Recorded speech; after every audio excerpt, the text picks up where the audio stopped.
I love it. What? So now turning to, you work with our design review committee to help. So applications come in, our team processes them, and then you help as the architect work through with our design review committee. What are the marks of an application that a resident might submit that just flies through the process? What are the ones that you just make your heart sing? The easiest way to answer that is if one of our residents reads the guidelines, they will get through the process easily. Now, I realize the guidelines are big and they may be a little scary to somebody who's maybe not even familiar with HOAs and things like that, but you don't have to be worried about having to read all the pages. So let's say you're going to do a backyard project and you're going to put in a swimming pool, a barbecue, and a shade structure. All you have to do, guidelines are online. You can log in to your resident account, you can download the guidelines, look them up online, and you can say, take me to shade structures, take me to swimming pools, take me to barbecues.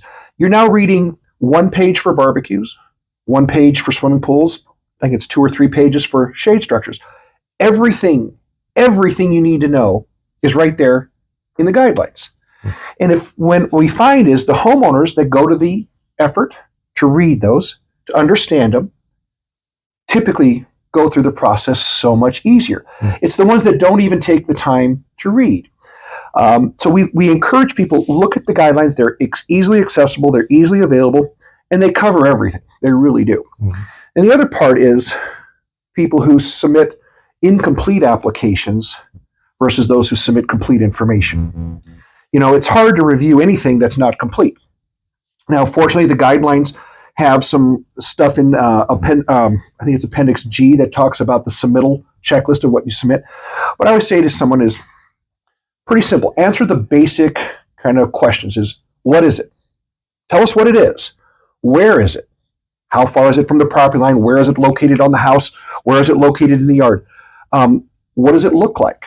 How big is it? What size is it? What color is it? What material is it? If you can answer all those questions, pretty good chance you're going to sail through design review. The challenge is always people, they have in their mind what they want to do, but they don't always know how to explain it. But we found that if you kind of ask those questions, we actually have a page in the guidance, kind of those very questions. What is it? Where is it? How, that kind of thing. If you answer those questions, then you come through the process so easy.